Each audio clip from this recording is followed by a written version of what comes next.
In last class, we studied about partnership. In today's class, we are going to study about what is the advantages and disadvantages of partnership. Okay, what are the advantages and disadvantages of partnership? And we are going to study about how we are going to register our partnership firm. What is the procedure of registration? What is the meaning of partnership deed? What is the meaning of formation of the partnership? So we are going to complete these 3-4 topics, as partnership is a quite lengthy topic, right? Okay. All these 5 students are ready to tell me about feature. चलो एक एक करके feature बताइए. Yes, Pratyay, one feature. Two or more persons. Very good. Mahi. Yes, ma'am. Agreement, lawful business. Okay. Anisha. Yes, ma'am. Sharing of profits, mutual business. Monica. Yes, ma'am. There is unlimited activities. Okay. Next, Abhijit. 39, roll number 39, batch 1. Abhinav. Komal. Yes, ma'am. And no legal entity. Okay. Akriti. Roll number 60. Restriction on transfer of interest. Batch 1, roll number 80. Yes, ma'am. Voluntary registration. Okay. Gaurav. Ma'am, unlimited liabilities. Okay. Roll number And 14. mutual agency. Roll number 14. Roll number 77. Okay. So I guess sharing of profit. So I guess all the features are completed. Anyone have any doubt whatever we studied in the last class? Features में Yes, किसी को भी doubt है partnership में? Yes. Tell me. Almost. Utmost good faith का मतलब है कि whatever आप पार्टनरशिप फर्म जब रन कर रहे हैं, यहाँ पर एक से ज्यादा पार्टनर्स हैं, ठीक है? यहाँ पर एक फेथ और एक ट्रस्ट जो है वो रहना चाहिए. बेसिकली पार्टनरशिप फर्म इसी के बेसिस पे चलेगा, बिकॉज पार्टनरशिप फर्म में जरूरी नहीं है कि आपका एक प्रॉपर रजिस्ट्रेशन हुआ हो, रजिस्टर्ड फर्म हो, पार्टनरशिप एग्रीमेंट जो है वो रिटन एग्रीमेंट हो. तो किस बेसिस पे चल रहा है? It is on the basis of faith. ठीक है? प्रत्यय क्लियर हो गया बेटा? Yes, ma'am. हो गया ma'am. Okay. Anyone have doubt in any of the topic whatever we studied in the last class? Yes, ma'am. बताइए. Restriction on transfer of interest. Restriction on transfer of. What is the meaning of this? Like देखिए, आप लोग इसको ध्यान से देखिए. Restriction on transfer of interest का मतलब क्या है? जैसे मान लीजिए कि मैंने उस दिन एग्जाम्पल दिया था, 4 बच्चे जो है पार्टनरशिप पे उन्होंने फॉर्म स्टार्ट किया. मान लीजिए 4 बच्चे, एक ए है, एक बी है, एक सी है और एक डी है, ठीक है? अब इनका जो रेशियो था प्रॉफिट का, मान लीजिए उसको हमने इस तरीके से डिवाइड किया, 3:2, 3:2. अब यहाँ पर जो ए है उसके पास ज्यादा इंटरेस्ट है, यानी ज्यादा प्रॉफिट है. अगर ए जो है अपना प्रॉफिट शेयर, अपना रेशियो कुछ भी अगर वो बी को ट्रांसफर करना चाहता है, तो ये इसको जब तक सी और डी का कंसेंट नहीं होगा, यानी सी और डी जब तक इसके लिए मंजूरी नहीं देगा, तब तक ए जो है वो अपने इंटरेस्ट को बी को ट्रांसफर नहीं कर सकता. What does it mean? That यहाँ पर रिस्ट्रिक्शन है, आपके इंटरेस्ट को आप तब तक नहीं ट्रांसफर कर सकते जब तक बाकी आपके एग्जिस्टिंग पार्टनर्स जो हैं इसके लिए कंसेंट ना दे दें. तो इसी का मतलब है कि restriction on transfer of interest. Clear हो गया? रिस्ट्रिक्शन इन सेंस जब तक दूसरे पार्टनर्स आपको हाँ नहीं कर देते, रजामंदी नहीं दे देते, मंजूरी नहीं दे देते. क्लियर हो गया Komal? Yes, ma'am. Okay. Next, किसको डाउट था? Raise your hand. Yes Mahi. Yes, ma'am. Ma'am, credit worthiness. Credit Sole worth- proprietorship. Sole proprietorship, credit worthiness बात करें, यानी कि उधार की बात करें, पैसे की बात करें, तो सोल प्रोप्राइटर जो है the raw materials and all, and बाकी जगह बाकी भी फॉर्म में ये पॉसिबल है. ठीक है? बिजनेस ऑर्गेनाइजेशन हम कहते हैं किसी पर्टिकुलर स्ट्रक्चर को, यानी कि मान लीजिए कि एक स्ट्रक्चर रेडी है, ठीक है, कि हमें कौन सा टाइप का बिजनेस को सिलेक्ट करना है, हम सोल प्रोप्राइटरशिप एक्टिविटी करें या हम पार्टनरशिप करें, तो ये बिजनेस ऑर्गेनाइजेशन एक स्ट्रक्चर है. ऑर्गेनाइजेशन जो है आपको बेसिकली बताता है कि विद इन द ऑर्गेनाइजेशन आप क्या स्ट्रक्चर बनाते हैं। बिजनेस ऑर्गेनाइजेशन यहाँ पर जो इसका सेंस है वो ये कह रहा है कि आप कौन से ऑर्गेनाइजेशन बिजनेस फॉर्म को आप चूज कर रहे हैं, कौन से स्ट्रक्चर को आप अडॉप्ट कर रहे हैं, कौन सी बिजनेस एक्टिविटी आप रन करना चाहते हैं। एंड सेकंड जो आपको ऑर्गेनाइजेशन है, बेसिकली ऑर्गेनाइजेशन का मतलब क्या है, जहां आप काम को किस तरीके से ऑर्गेनाइज कर रहे हैं, डिवाइड कर रहे हैं काम को, यानी इंटरनल आप कैसा स्ट्रक्चर बना रहे हैं। इसमें भी एक डिविजनल स्ट्रक्चर होता है, एक फंक्शनल स्ट्रक्चर होता है। तो all these are the part of the organisation basically, जिसको हम ऑर्गेनाइजिंग कहते हैं। ऑर्गेनाइजिंग से बना है ऑर्गेनाइजेशन। बिजनेस ऑर्गेनाइजेशन यानी कौन टाइप का बिजनेस ऑर्गेनाइजेशन को हम सिलेक्ट कर रहे हैं। एक मिनट इसको देखिए, जैसे यहाँ पर आपके 5 टाइप के बिजनेस फॉर्म है, partnership, sole proprietorship, joint stock company, आपका और भी बाकी मान लीजिए कि कंपनी है, और आपका Hindu joint stock, Hindu company, हाँ ज्वाइंट हिंदू कंपनी। तो ये 5 जो है ये टाइप ऑफ बिजनेस स्ट्रक्चर, यानी इसका बिजनेस स्ट्रक्चर जो है ये टाइप ऑफ बिजनेस आपका क्या है, ऑर्गेनाइजेशन। अब इसके अंदर में बेसिकली किस तरीके से काम को हम ऑर्गेनाइज कर रहे हैं, इसको हम कहेंगे organisation. Like partnership is organisation, sole proprietorship is organisation, joint stock company can be a organisation, ठीक है। तो यहाँ पर organisation is something which is related with the functions, and business organisation का मतलब कि वही सेम चीज ही है। यहाँ पर हम लेकिन किस टाइप का बिजनेस को हम सिलेक्ट कर रहे हैं, बस यही चीज है। Ma'am, there Clear हो can गया be one Nisha? or more business under a business organization. बिल्कुल, बिजनेस एक्टिविटीज आप एक दो से ज्यादा भी रन कर सकते हो, ठीक है। क्लियर हो गया? यस गौरव। Yes, ma'am. Ma'am mutual agency. Mutual agency का मतलब क्या होता है, जैसे कि अगर 3-4 पार्टनर्स है, राइट। अब ये जो 3-4 पार्टनर्स किसी भी फर्म में काम, पार्टनरशिप फर्म में अगर काम कर रहे हैं, तो everyone is a principal as well as agent. हर एक कोई प्रिंसिपल है, हर एक कोई एजेंट है, यानी कोई भी किसी के बिहाफ में काम कर सकता है।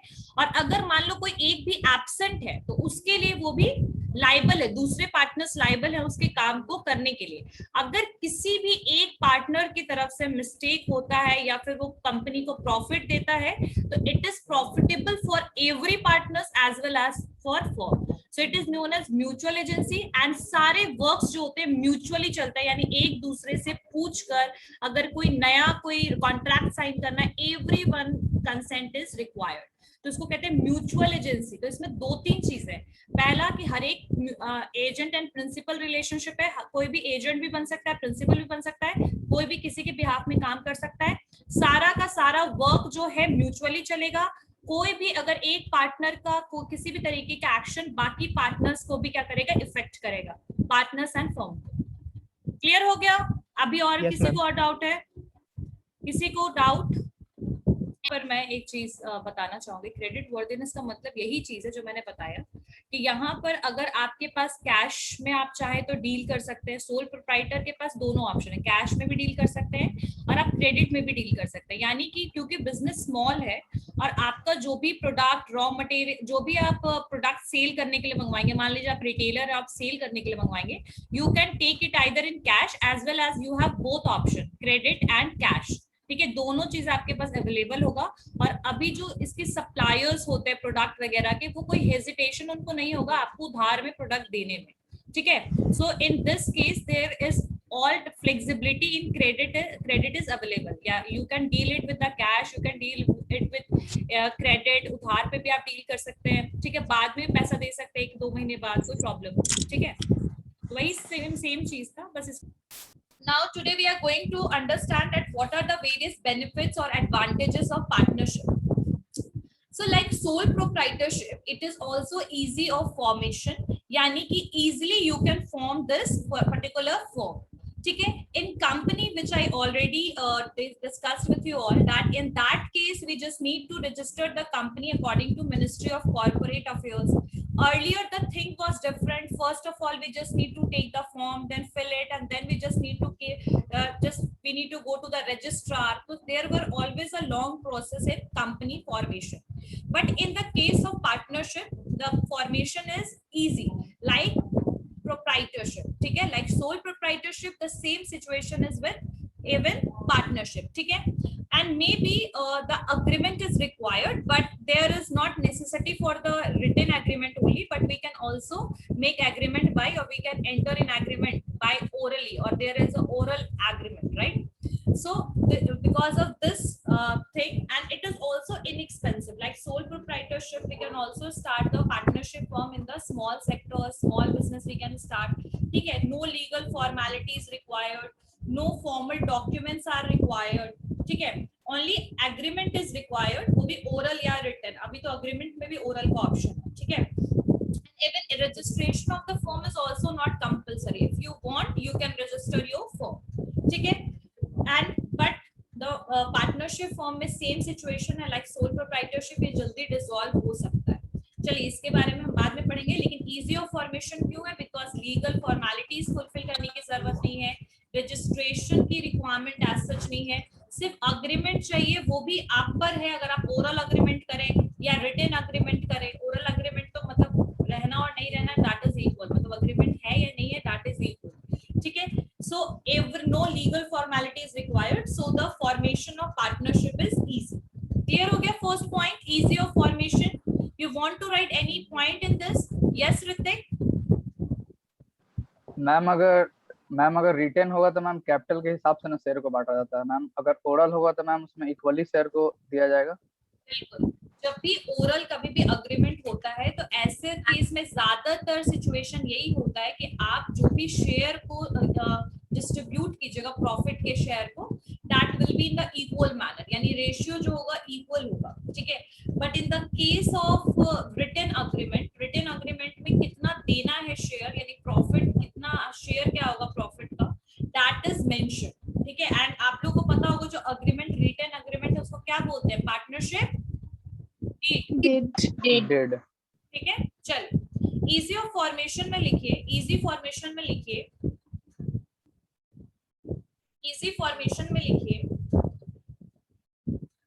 इजी फॉर्मेशन में बुक में भी आपके गिवन है चीजें, और मैं बुक से बाहर थोड़ा सा लिखवा रही हूँ जो बुक में नहीं है, ठीक है. बुक वाली चीजें तो आप देख ही लोगे, बाकी आपको मैं बाहर से लिखवा देती हूँ थोड़े से पॉइंट. इसमें लिखिए, an agreement can made oral, an agreement can made oral or printed, an agreement can made oral or printed. 49, roll number 49 लिख रही हो बेटा? Yes, ma'am. An agreement can be made oral or printed as an agreement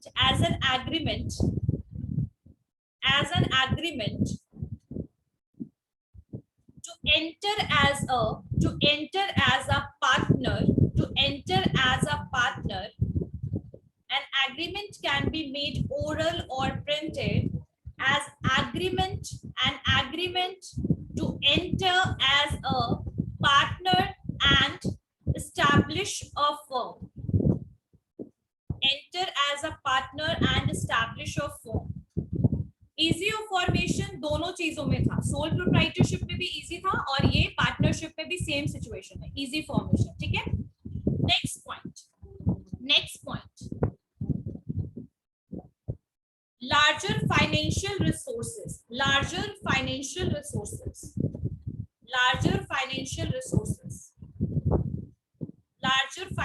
resources.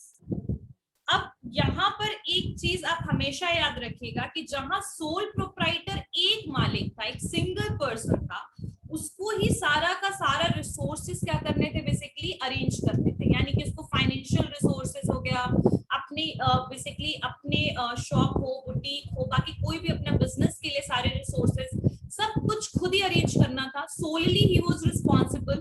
But in the partnership, because there are more than one person, जो resource होगा comparatively to sole proprietor large होगा, ठीक है.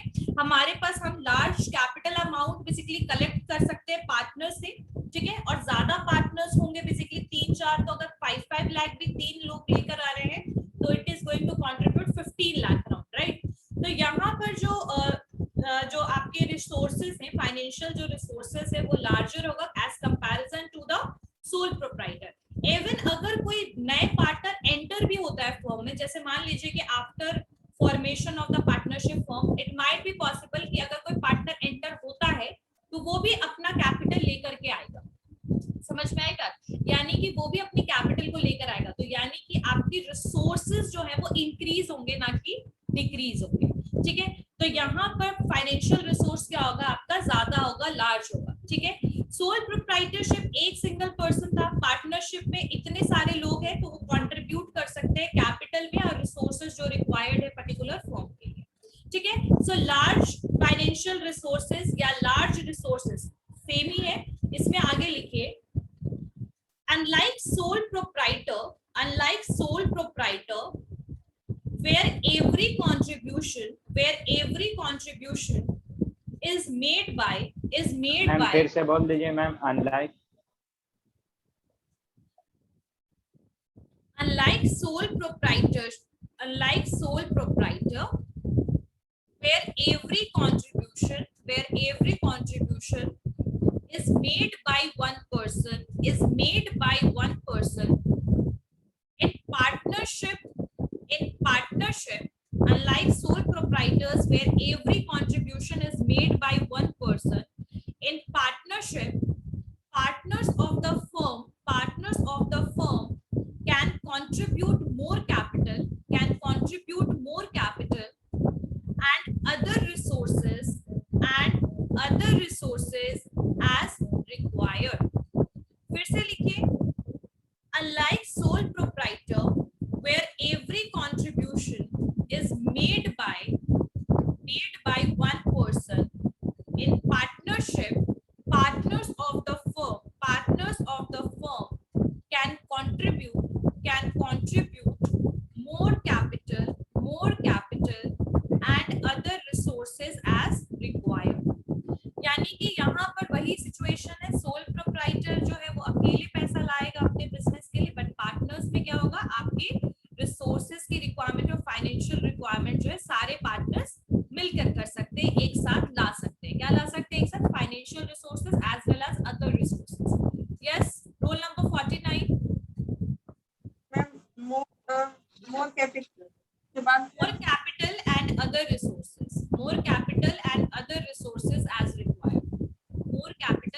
resources as required। ठीक है, next point लिखिए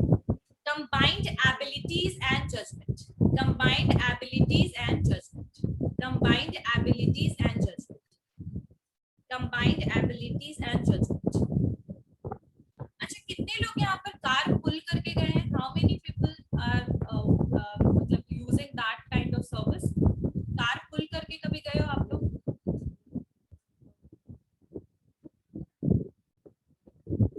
यहाँ पर बेसिकली वही होगा सिचुएशन, क्योंकि यहाँ पर बहुत सारे पार्टनर्स हैं, सबकी एबिलिटीज अलग है। कुछ लोग बहुत ज्यादा क्रिएटिव है, बहुत सारे जो होंगे एक्सपीरियंस्ड होंगे, कुछ पर्सन बहुत कैपेबल और हार्ड वर्किंग होंगे। ठीक है, तो यहाँ पर ये जितनी भी बेसिकली बोल सकते हैं पॉजिटिव चीजें हैं सारे पार्टनर्स की, वो कहीं ना कहीं कंबाइंड वे में यूटिलाइज होगी। कहाँ पर? बेसिकली पार्टनरशिप फॉर्म में।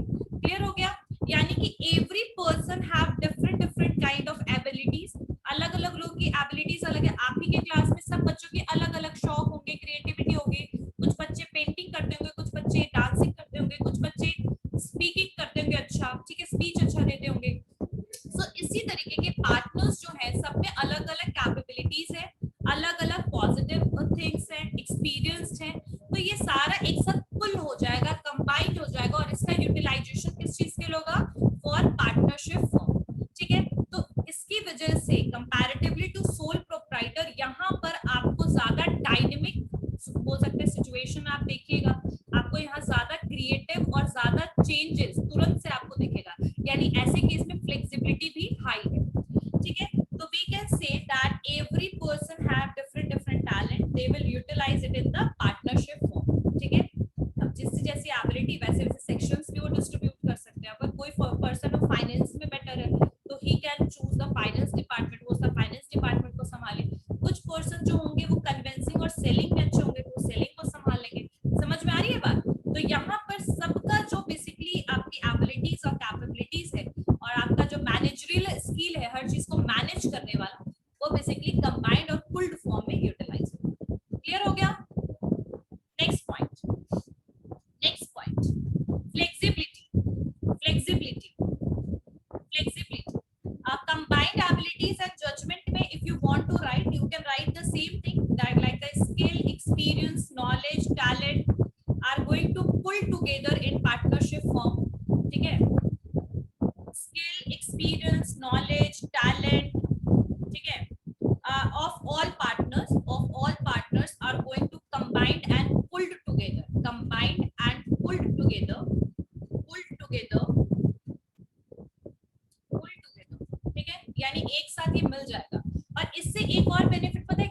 बेसिकली एरर के चांसेस, गलतियों के चांसेस, रॉन्ग स्टेटमेंट्स के चांसेस, ठीक है, ये कंपैरेटिवली कम हो जाएगा, ठीक है, क्योंकि यहाँ पर अलग अलग पर्सन है और अलग अलग रिस्पॉन्सिबिलिटी भी वो संभाल सकते हैं। Next is flexibility.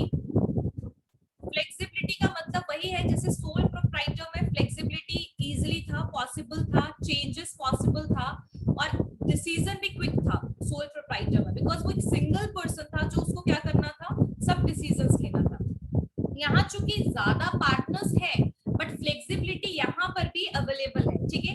If any changes, if you are thinking that is required for meeting the demand of the consumers, if you are dealing with the consumer, ठीक है, if you are dealing with the other business, so any kind of if changes is required according to meeting the demand, in that case partnership firm जो है easily adapt कर सकता है, change कर सकता है, modify कर सकता है, rectify कर सकता है। clear हो गया? so flexibility is available in partnership firm like sole proprietorship, ठीक है। ऐसे में एक चार्ट में हम लोग कंपैरिजन भी कर लेंगे सोल प्रोप्राइटर्स को और पार्टनरशिप को, बट इसको मैं बीच बीच में ऐसे बताते चल रही हूँ कि सोल प्रोप्राइटर और पार्टनरशिप में थोड़ा थोड़ा जो भी डिफरेंस दिखता है, ठीक है। चलिए, तो फ्लेक्सिबिलिटी में लिखिए the partner can initiate, the partners can initiate. हाँ, बट ये चीज यहाँ पर थोड़ा सा प्रॉब्लम ये आएगा कि यहाँ सारे पार्टनर्स का वही कंसेंट होना चाहिए कि चेंजेस की जरूरी है या नहीं है, यानी सबसे एडवाइस लेना, सलाह मशवरा करना, दैट इज रिक्वायर्ड, ठीक है। तो the partners can initiate, the partners can initiate, एक मिनट सारे बच्चे video, partners can initiate any changes if they think it is required, it is required to meet the demand, it is required to meet the demand comma desired result, demand comma desired result or change circumstances.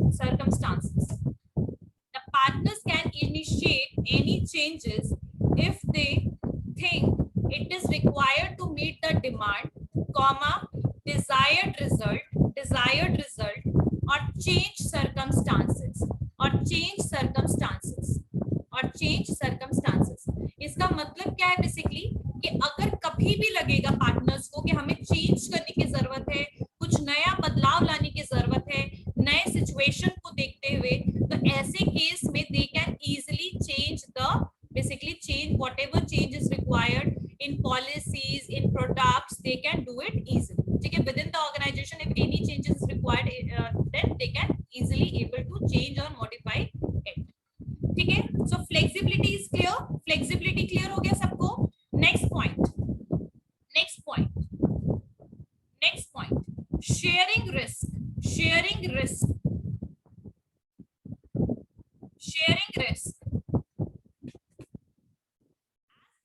Case of sole proprietor, ठीक है। जैसे मान लीजिए अगर मैं sole proprietor हूँ और मुझे लॉस हो गया तो सब मैं ही फुलफिल करूंगी, उस लॉस को कवर मुझे ही करना पड़ेगा, बट यहाँ पर रिस्क क्या हो रहा है, आपका शेयर हो जा रहा है। I think that is enough to understand कि यहाँ पर जो भी लॉस इनकर हो रहा है फर्म में, that is going to equally distributed और according to the ratio which is already determined, उस हिसाब से ये डिस्ट्रीब्यूट हो जाएगा अमॉन्ग द पार्टनर्स। बट एक सिंगल पर्सन पे पूरा का पूरा रिस्क की जिम्मेदारी और लायबिलिटी नहीं आएगी। आई बात समझ में? क्लियर हो गया? तो इसमें लिखिए शेयरिंग रिस्क में all losses incurred by the firm is distributed among each partner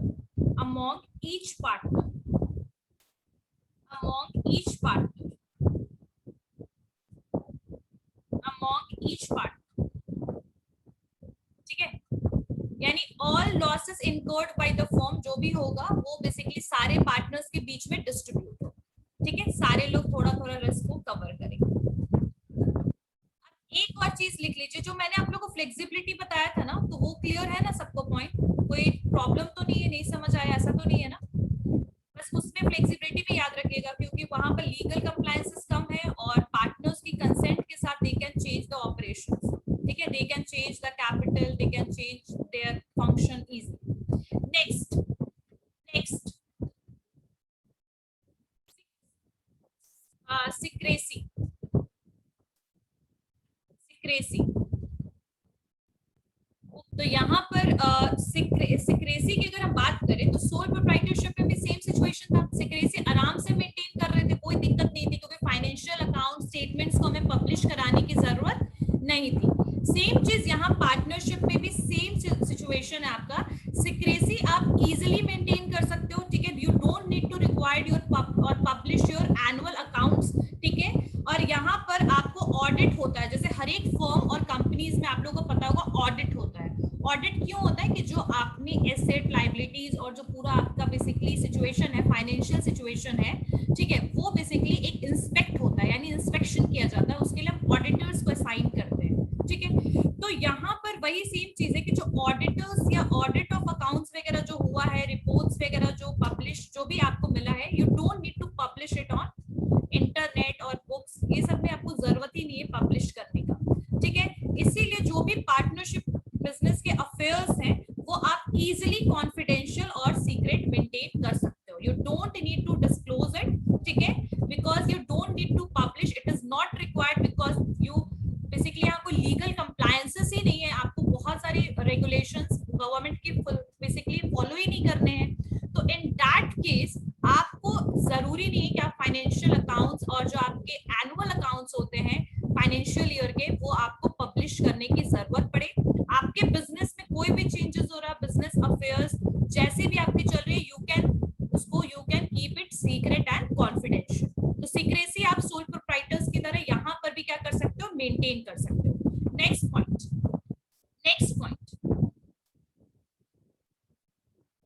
direct motivation. Direct motivation क्यों है यहाँ पर, बिकॉज जो ओनरशिप है, यानी कि जो सारे पार्टनर्स है वो ओनर भी है, सारे पार्टनर्स मैनेज भी कर रहे हैं, ठीक है। और ये सब कुछ जो हो रहा है ये बिल्कुल मतलब सारे लोग मिलकर कर रहे हैं, सारे पार्टनर्स, यानी एक पर्सन बेसिकली क्या कर रहा है, ओनर भी है और वो बेसिकली मैनेज भी कर रहा है, ठीक है। तो यहाँ पर डायरेक्ट रिलेशन किस चीज का है, बेसिकली एफर्ट का और रिवॉर्ड का, यानी कि if you will do better in your firm directly you will get the profit, right. तो यहाँ पर हर पार्टनर मोटिवेटेड है because they want to get successful firm, they want the firm will be in growth, ठीक है, growth scenario में रहे, grow करे, बेसिकली इंक्रीज करे, प्रॉफिट करे। तो डायरेक्ट मोटिवेशन है। सोल प्रोप्राइटर में और पार्टनरशिप में बहुत ज्यादा डिफरेंस नहीं है, वहां एक पर्सन मोटिवेटेड रहता है, यहाँ पर सारे पार्टनर्स मोटिवेटेड है, क्योंकि एफर्ट लगाइएगा, कैपेबल रहिएगा, मैनेज प्रॉपर कीजिएगा, अच्छे से सब कुछ प्लानिंग कीजिएगा, यू विल गेट प्रॉफिट। तो प्रॉफिट का और आपके एफर्ट का यहाँ क्या है, बेसिकली ये आपके एफर्ट का और आपके प्रॉफिट का क्या है, डायरेक्ट रिलेशन। तो आप हमेशा मोटिवेटेड रहिएगा और हार्ड वर्क कीजिएगा, किसमें, पार्टनरशिप फॉर्म में। क्लियर हो गया। Next point, direct motivation clear हो गया, बिकॉज हमारा रिवॉर्ड जो है वो डायरेक्टली किस चीज से रिलेटेड है, हमारे एफर्ट से। क्लोज सुपरविजन क्यों है, क्योंकि यहाँ पर अगर आप पार्टनर्स हो, सारे पार्टनर्स काम कर रहे हैं यहाँ पर, ठीक है, तो यहाँ पर सबका जो बेसिकली यहाँ पर अपना इंटरेस्ट है, किसके लिए, अपने फर्म के लिए, ठीक है, सबके पर्सनल इंटरेस्ट है, सब अपना बिजनेस देख रहे हैं, लेकिन यहाँ पर जो एक कॉन्टैक्ट होता है किसके साथ, आपके एम्प्लॉइज के साथ, अलग अलग पार्टनर्स के अलग अलग एटीट्यूड्स एंड बिहेवियर होते हैं, ठीक है। तो यहाँ पर कहीं ना कहीं जो पार्टनर्स हैं वो कहीं पर भी नहीं चाहेंगे कि जो उनके एग्जिस्टिंग एम्प्लॉइज वगैरह है या फिर मैनेजमेंट को कोई और भी जो लोग देख रहे हैं वो किसी भी तरीके का बेसिकली क्या करे, अवॉइड करे प्रॉपर वर्क को, ठीक है। और क्योंकि पार्टनर्स को पता है कि हमारा अनलिमिटेड लायबिलिटी है, तो इन केस ऑफ डिसोल्यूशन हम बहुत मतलब हमारे पर्सनल भी सारे बिलोंगिंग्स वगैरह जाने वाले हैं, तो they don't want any kind of लापरवाही, we can say in Hindi, कोई भी तरीके का recklessness they are not going to basically accept. तो वो तुरंत से उस लापरवाही को सुधारने की कोशिश करेंगे। इसीलिए जो जितने भी पार्टनर्स हैं वो डायरेक्टली सुपरवाइज करेंगे अपने सारे एम्प्लॉइज को और मैनेजमेंट में जो भी टीम्स हैं उनको, ठीक है। और ये रिस्पॉन्सिबिलिटी सिर्फ एक पार्टनर्स की नहीं होगी, सारे पार्टनर्स की होगी, but it might be possible कि उनको चीजों को संभालने में वो डिफर कर सकते हैं, यानी कि जो वर्क रिस्पॉन्सिबिलिटी है और जो एटीट्यूड है उनका एम्प्लॉइज की तरफ, that may be differ because अलग अलग पार्टनर्स का अलग अलग बिहेवियर है, राइट। लेकिन सबका एक ही बेसिकली एम होगा कि हम सुपरवाइज करें अपने एम्प्लॉइज को, ताकि कोई भी लापरवाही चांसेस ना हो और उसकी वजह से कोई भी लॉस हमें सफर ना करना पड़े, लॉस से सफर ना करना पड़े। क्लियर हो गया ये पॉइंट? क्लोज सुपरविजन यानी कि सारे पार्टनर्स क्लोजली सुपरवाइज करेंगे, क्लोजली देखेंगे हर चीज को, बेसिकली गाइड करेंगे अपने एम्प्लॉइज को और साथ साथ में कोई भी रेकलेसनेस को अवॉइड नहीं करेंगे और उसको जल्द से जल्द कंट्रोल करने की कोशिश करेंगे। तो close supervision is there. Clear हो गया point? Next point yes Pratyay. Ma'am यहाँ सीक्रेट्स, मैम यहाँ पार्टनरशिप में मैम सीक्रेसी कैसे पॉसिबल है मैम? क्योंकि मैम वहाँ पे सोल प्रोप्राइटरशिप के थ्रू वहाँ पे एक कोई ऑनर होता था, तो वहाँ पे सीक्रेसी पॉसिबल, क्योंकि वो किसी को अपने पर्सनल बातों को नहीं बताएंगे या गूगल वगैरह पे उनके बारे में हमें पता नहीं चलेगा कि उनकी कंपनी चल कैसे रही। और यहाँ पे मैम ये पैसों से लेके सीक्रेसी है, जैसा कि आप बताएं ऑडिट वगैरह, तो यहाँ भी तो मैम सिक्योरिटी पॉसिबल नहीं ना होगा मैम पार्टनरशिप में। यहाँ तो 4 मेंबर्स होंगे या 5 होंगे या 10 होंगे, तो ऐसा थोड़ी है कि अगर आप 4 लोग, यहाँ पर एक पॉइंट था अटमोस्ट गुड फेथ, जो आपने मेरे से क्वेश्चन किया था, यहाँ पर फेथ पे बिजनेस चल रहा है। इफ यू विल, आपने अगर 10 लाख रुपए लगाया है तो यू वांट कि आपका बिजनेस डूबे? प्रत्यय नहीं, आप नहीं चाहोगे? No ma'am. ठीक है, अगर आपने यही बिजनेस 4 लोगों के साथ किया, जैसे प्रत्यय, अनीशा, माही और गौरव, चारों ने 10-10 लाख रुपए दिए मान लीजिए, तो आप चारों में से सबने 10-10 लाख रुपीस कंट्रीब्यूट किया, तो प्रत्यय आप तब चाहोगे कि आपका बिजनेस डूबे? नहीं चाहेंगे। In any of the case you don't want, because आप लोग जो है, ये जो चारों पार्टनर्स हैं वो ओनर भी हैं, एक फेथ मेंटेन है, तो why you are going to disclose about your own business? That is going to harm you in the future. तो ऐसे सिचुएशंस होते हैं, ऐसा इसमें कोई डाउट नहीं है। तो देयर इज अ सम, जब हम उसके डिसएडवांटेजेस करेंगे पार्टनरशिप फॉर्म के, then will just understand all these points. ठीक है, तो कहीं ना कहीं बिहेवियर अलग है, but in short you never want कि आपका बिजनेस कहीं से भी क्या हो, सफर करे। क्लियर हो रहा है प्रत्यय? तो सीक्रेसी तो यू हैव टू मेंटेन। ठीक है, and it's totally depend upon you. अगर आप चारों मिलके चाहोगे कि नहीं मेरा जो बेसिकली फाइनेंशियल अकाउंट है वो पब्लिश हो, तो आप करवा सकते हो, बट जैसे कंपनी के ऊपर ये प्रॉपर रूल होता है कि आपको करवाना ही करवाना है, आपको ऑडिट रिपोर्ट जमा करना ही करना है, आपको मिनिस्ट्री ऑफ कॉर्पोरेट अफेयर्स से सब कुछ मैनेज करना ही करना है, वो इसके कंडीशन में है। इसमें आपको ऑप्शन है, if you want you can, if you don't want you don't. Clear हो गया प्रत्यय? यस मैम, हो गया। आप ये कहना चाहते हैं कि 3-4 पार्टनर्स है तो कोई एक तो बाहर कुछ भी डिस्क्लोज कर ही सकता है, right? But they don't do it because everyone have their personal interest in the business. ठीक है, अगर आप बिजनेस, अगर आपकी बिजनेस से आपका, for example if your family is running because of your business, how could you are going to disclose about anything about your business? You can't. Clear हो गया? So secrecy can be maintained easily in the partnership. Next point cooperation. The word cooperation means that if there is a harmonious relationship among the partners को एक दूसरे के साथ cooperate करना है, either that is a decision making, either that is related with function, either that is related with the management, or either that is related with the changes.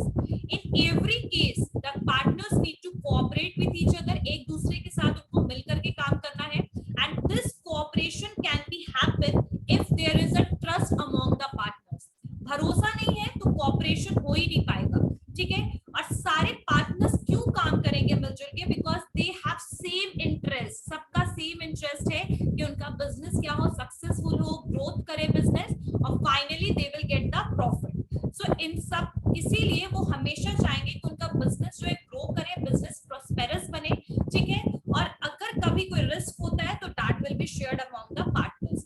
तो cooperation is always required if you are running the partnership firm. ठीक है, in the case if any person is going to avoid the things, if any person can take decision without the consent of the other partners, it leads to disputes and conflicts, and finally maybe your business will be suffer because of this kind of attitude, right? Attitude of the partner. So cooperation is very much required, and partnership firm में ज्यादातर cooperation वाला scenario होता ही होता है। ठीक है, in case अगर ऐसा कुछ हुआ तो that is going to affect the business। ठीक है, next is protection of minority interest. ये सारे एडवांटेजेस ही करवा रही हूँ मैं, सारे एडवांटेजेस ही चल रहे हैं। ठीक है, तो प्रोटेक्शन ऑफ माइनॉरिटी इंटरेस्ट का मतलब क्या है कि यहाँ पर जो पार्टनरशिप है दैट इज डेमोक्रेटिक। डेमोक्रेटिक का मतलब क्या होता है? What is the meaning of democracy? प्रजातंत्र, प्रजातंत्र यहाँ यहाँ प्रजाओं का चलता। Here we have right to say or do anything. we have right to do anything नहीं होता बेटा निशा। जहाँ पर we have voting rights, ठीक है, we To can the choose our people, by government the according, people, हाँ, for the people. Very good, ठीक है। तो यही वाला चीज बेसिकली आपके पार्टनरशिप फॉर्म में भी है कि जो मैनेजमेंट है पार्टनरशिप का वो डेमोक्रेटिक है। हर पार्टनर को राइट है अपने ओपिनियन को रखने का, अपने ओपिनियन को एक्सप्रेस करने का, एक दूसरे से कंसल्ट करने का, एडवाइस लेने का। जितने भी डिसीजंस लिए जाएंगे that will be according to mutual consent of the partners. In case अगर कभी कोई पार्टनर डिससेटिस्फाइड होता, मान लीजिए कि यहाँ 4 बच्चे अनीशा, माही, गौरव और प्रत्यय जो चारों बच्चे पार्टनर्स थे, उनमें से मान लीजिए कि कोई भी ऐसा डिसीजन है जहां पर कोई एक इसमें से डिससेटिस्फाइड है and he is not agree with the other partners, तो ऐसे केस में क्या हो सकता है कि दैट वहां पर वोटिंग भी हो सकता है। जैसे अगर मान लो 4 पार्टनर और 3 partner they are saying to change the business और change the ideas, they can do that, पहला। और दूसरा चीज जो है, एक और चीज हो सकता है कि अगर पार्टनर्स जो हैं अगर वो डिससेटिस्फाई है मेजॉरिटी डिसीजंस वगैरह से, तो वो एक और चीज कर सकता है कि he can retire from the firm, और ठीक है, और give a notice for its dissolution, यानी कि वो पार्टनरशिप फर्म को छोड़ के जा सकता है, ठीक है। सो यहाँ पर कोई भी बाउंड बोल सकते हैं ना कि एक बाउंडेशन कुछ ऐसा नहीं है कि आप जो है फर्म में if you are not satisfied you have to be there, you want you can leave that place if you want, कि वहां पर बेसिकली आपका जो बोल सकते हैं कि यहाँ डेमोक्रेसी है, आप चाहें तो you can continue, if you don't want you can discontinue with that, okay।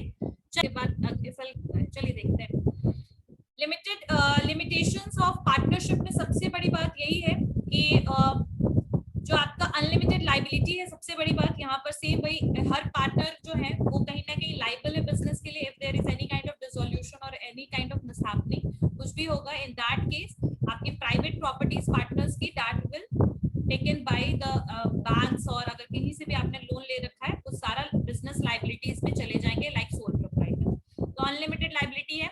Like sole proprietor same situation है, अनसर्टेन लाइफ और लैक ऑफ कंटिन्यूटी, यानी कि यहाँ पर भी वही सेम सिचुएशन रहेगा आपका कि यहाँ पर भी आपका कोई भी पार्टनर की डेथ हो जाएगी या कुछ भी ऐसा होता है, तो ऐसे केस में मे भी हो सकता है कि आपके बिजनेस एब्रप्ट हो या फिर कुछ मतलब हिंड्रेंस रुकावट बने और वो आगे ग्रो ना कर पाए।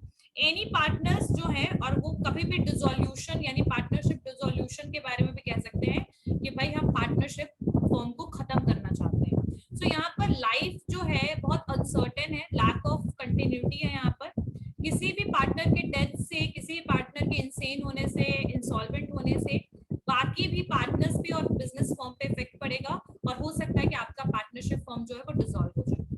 तो अनसर्टेन लाइफ है। कंफ्लिक्ट क्यों है? बिकॉज यहाँ पर लाइक सोल प्रोप्राइटर एक पर्सन नहीं है, एक से ज्यादा लोग हैं। Attitude, behaviour, nature, response, performance सब कुछ वैरी करेगा अलग अलग पार्टनर्स का, ठीक है। डिसीजन जो है हो सकता है कभी डिले भी हो जाए, डिले डिसीजन, बिकॉज यहाँ पर सब पार्टनर्स की कंसेंट से आपको डिसीजन लेना है। इनएफिशिएंट हो सकता है। कंफ्लिक्ट के चांसेस बहुत ज्यादा है अगर कोई पर्सन जो है वो दूसरे पर्सन की कंसेंट के बिना कोई डिसीजन ले ले, या तो फिर वो कोई ऐसा मतलब कोई भी बोल सकते हैं किसी भी तरीके का घपला कर लेना या किसी भी तरीके की ऐसी चीजों में बेसिकली कंफ्लिक्ट होने के चांसेस बहुत ज्यादा है, ठीक है। तो कंफ्लिक्ट यानी कि एक तरीके से बोल सकते हैं मन मुटाव या फिर लड़ाई, ठीक है। Lack of public confidence, because partnership में मतलब लोगों को उतना कॉन्फिडेंस नहीं होता पब्लिक को लाइक जितना कंपनी पे होता है। रीजन यही होता है कि पार्टनरशिप फर्म कभी भी कोई पब्लिसिटी उसका नहीं होता है, कभी भी इंफॉर्मेशन नहीं होता है, कभी इंफॉर्मेशन प्रेजेंट नहीं होता है, रिपोर्ट्स नहीं पब्लिश होता है। तो ऐसे केस में पब्लिक को थोड़ा मुश्किल होता है पार्टनरशिप फर्म में बिलीव करने को। लेकिन company is something which is always registered, partnership ऐसा तो होता नहीं कि रजिस्टर्ड है। तो पब्लिक कॉन्फिडेंस इतना ज्यादा गेन नहीं कर पाता है कौन? पार्टनरशिप फर्म, ठीक है। Next is risk of implied authority, risk of implied authority, ठीक है। अब हर एक पार्टनर जो है वो एजेंट है फर्म का, प्रिंसिपल है फर्म का। कोई भी अगर पार्टनर डिसऑनेस्ट है, ठीक है, कोई भी पार्टनर अगर डिसऑनेस्ट है तो ऐसे केस में या फिर करप्टेड है या फिर डिसऑनेस्ट है, तो ऐसे केस में फर्म को बहुत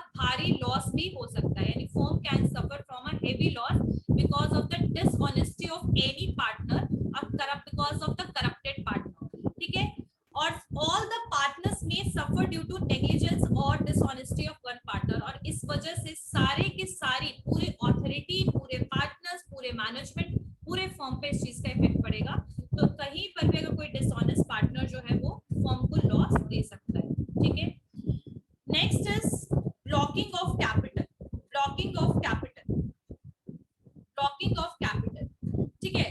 A partner wanting to withdraw the capital from the firm cannot do so unless other the partners are agree। जैसे अगर मान लीजिए कि 10-10 लाख रुपए अनीशा, माही, सब बच्चों ने लगाया, 4 बच्चों ने, अगर कल को कोई भी आप लोग में से पार्टनर चाहेंगे कि अपने कैपिटल को हम विथड्रॉ कर ले, यानी कि हम अपने पैसे को निकाल ले, तो विथड्रॉ करना मुश्किल है, बिकॉज जब तक आपके सारे पार्टनर्स आपको विथड्रॉ करने के लिए बेसिकली बोल सकते कंसेंट देते हैं या नहीं, या फिर हाँ करते हैं, तब तक आप कैपिटल नहीं निकाल सकते। ब्लॉकिंग ऑफ कैपिटल यानी कैपिटल आप निकाल नहीं सकते, ब्लॉक हो गया। ठीक है, ये भी हो सकता है। और यहाँ तक कि ट्रांसफर तो इंटरेस्ट वो कर नहीं सकते किसी आउटसाइडर को बिना पार्टनर्स की रजामंदी से। यहाँ पर ध्यान दीजिएगा, ना ही आप कैपिटल को टच कर सकते हो, ना विथड्रॉ कर सकते हो without the consent of the other partners, ना ही आप किसी आउटसाइडर को या फिर एग्जिस्टिंग पार्टनर को आप कभी भी इंटरेस्ट जो है वो शेयर कर सकते हो without the consent of the other partners.